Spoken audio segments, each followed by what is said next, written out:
पुण्यातून थेट जातोय अमरावतीमध्ये। अमरावतीच्या परतवाडामधील लैंगिक अत्याचार प्रकरणी आरोपी अयान पीडित मुलींना कॅफेमध्ये घेऊन जायचं असं समोर आलंय। कॅफेमध्ये मुलींना घेऊन बसण्यासाठी आरोपी कॅफे चालकाला 400 रुपये द्यायचा।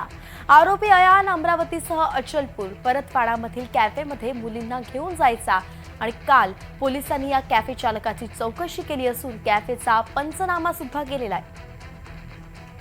शुभम बायस्कर आपले प्रतिनिधी आपल्यासोबत जोडले गेले। शुभम, सविस्तर अपडेट।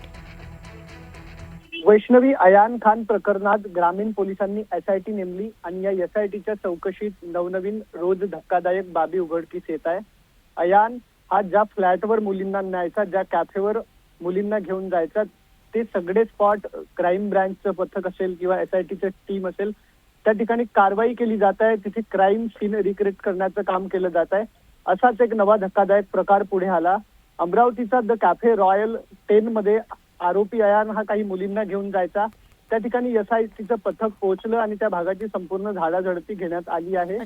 एकूणच अमरावती, अचलपूर, परतवाडा अशा वेगवेगळ्या ठिकाणी हा आरोपी जो आहे तो मुलींना न्यायचा आणि विशेष म्हणजे या कॅफेमध्ये मुलींसाठी स्पेशल कंपार्टमेंट उपलब्ध करून देण्यात आले होते आणि याच माध्यमातून अश्लील चाळे देखील या ठिकाणी आरोपी अयान हा जो आहे मुलींसोबत करत होता। सोबतच एसआयटीच्या रडारवर ज्या पद्धतीने शैक्षणिक इन्स्टिट्यूट आहेत त्याच पद्धतीनं ज्या ठिकाणी हे सगळे कृत्य करण्यात आले असे अमरावती शहर, अचलपूर आणि परतवाडा या भागातील कॅफे सुद्धा पोलिसांच्या रडारवर आहेत।